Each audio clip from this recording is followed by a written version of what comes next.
Hi, David Paul here. Just a quickie on my adventures cutting logs and stuff like that.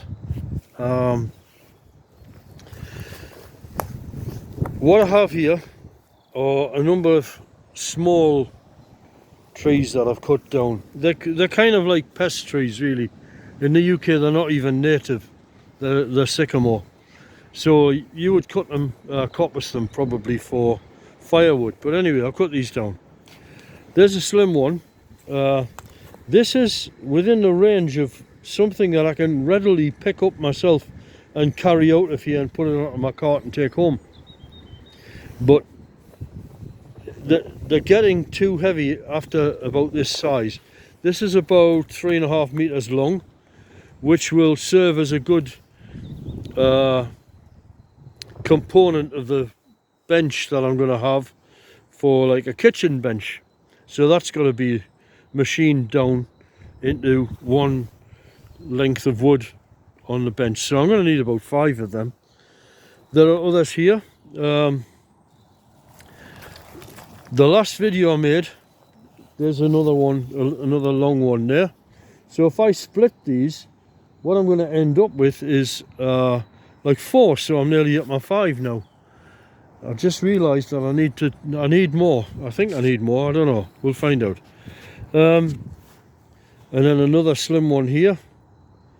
So this one, it's the bench is wedged in like that because of the hexagonal shape of the cabin.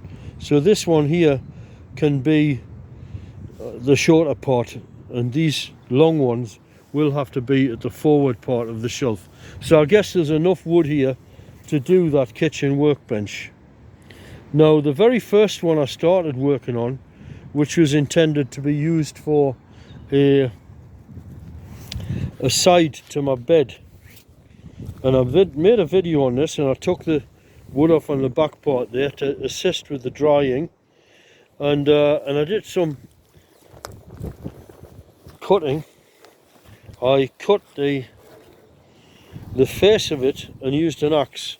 So I did some work with an axe, trying to take the face off. It's not too bad. I can't complain. I wouldn't say it's a total failure as a methodology, but it's very slow, and I need to sharpen marks up a bit more. So I would say, I don't know, I give that about 6 out of 10, 6.5 out of 10 as a methodology. Then there's this other thing here, which is to make cuts in the wood and then knock them off. I had forgotten marks that day, so I just hit them with a log to knock them off, and that was turning out to be really hard work, so I quit. So basically I've got to knock them off, because if I take them off, it's every piece of wood that you extract from this, you're taking away weight. Now this has been standing here for a few days, and I've got it flipped backside up so that it's not readily absorbing rainwater. Although even when it rains, it doesn't reabsorb the amount of water that it's actually losing in drying out. And in this very short period of time, it's in the sun, and it's starting to become handleable. Now this one is considerably fatter than that one, but as you'll see, I can easily pick it up. So I moved it to this position today, and put it on my shoulder and carried it to here and put it on these supports. It keeps it off the ground and stops it getting damp again. And it's going to air dry, and it's also going to dry in terms of like solar drying. So that's a good, I call that a result. That's a good result, that. Now this baby is a stinker, because I've just cut this one today, and that is really, really monstrously heavy. So I wouldn't want to have to haul that out by hand. But by the time that is dried, that'll be way lighter, way lighter. I will certainly lose 50% of the weight. I might even lose as much as 60% of the weight. The wood contracts as well, so I don't know whether I think that I'll have to check on that to find out what the actual percentage of water is in really wet fresh cut wood, but it's very, very high. So the wood will contract, so its density will increase, which would give you the impression that the thing had less water in it than it really had. But it does. It does have a lot more water than you think is in the wood. So when these are dried, or at least when they've lost a substantial amount of moisture, they'll be easy for me to pick up and transport out of here. Okay, going over to there are all bits of offcuts as well, which I may utilise later. I'll probably just cut them up for firewood and just let them dry, and they're quite ornamental to have around the cabin, just stacked up ready for the fire. Okay, now this one here is the other methodology I'm employing. Now this is quite a fat log, and it's really heavy. I can't lift it. I can just lift the ends, but it's getting dodgy because you really don't want to be handling logs, you know, because they can move suddenly and you get suddenly jarred, and you can break your back and do all sorts of things. Logs are not good things to work with, which is why I like, in cabin construction, I like the idea of building things out of vertical logs, because vertical log construction, the length of a log that you handle is much, much smaller. These horizontal log things, I think they're a really bad idea personally, and I see them all over the place, and these guys making these cabins, and I put so much work into doing them as well. Anybody into this, Google, have a look on YouTube at vertical log cabins. You'll come across a guy and his wife. Her channel is Girl in the Woods, and I've forgotten his name, but they build a one, and you can see how easy vertical construction is. Anyway, what I've done is I'm using an electric chainsaw. So what that means is I have to charge the batteries up.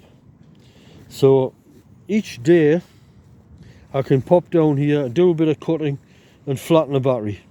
So I've got two batteries, and I'm using one battery for utilities like my phone and things like that.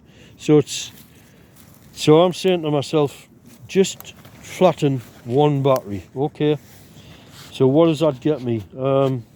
Well, I have cut through this log here with one battery, and this thing's about 10 feet long.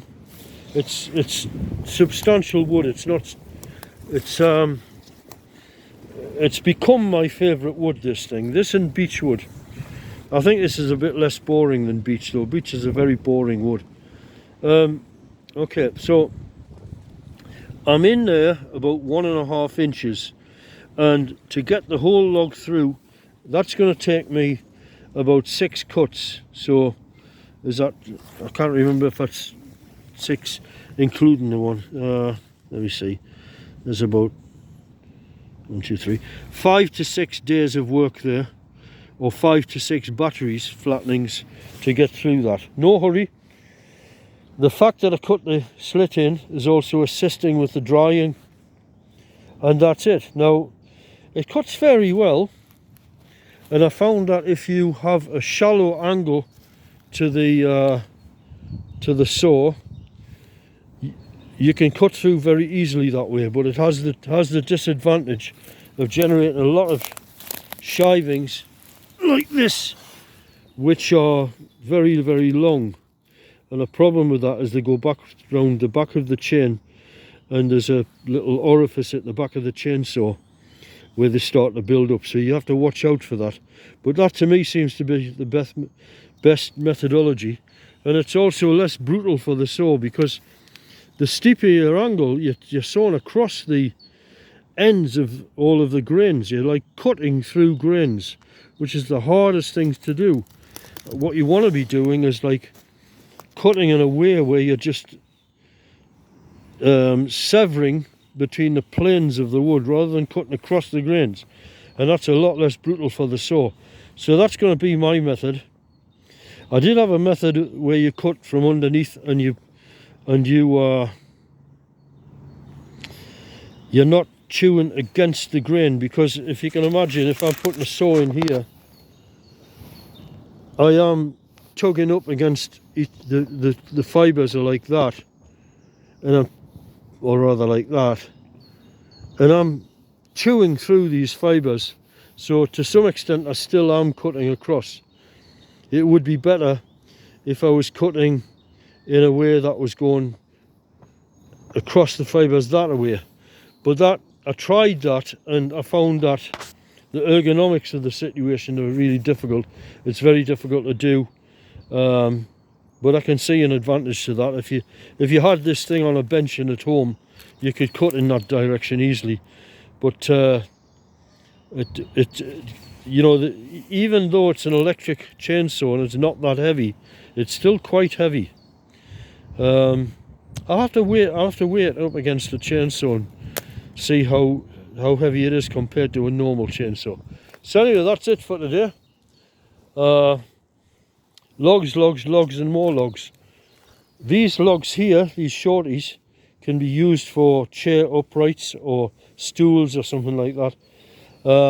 And I've got some very substantial ones that I can use cross cuts and use them as sort of little coffee tables. So we'll see about that, because obviously the bigger they get, the fatter they get, the more hard work they are to get out of the forest to carry home.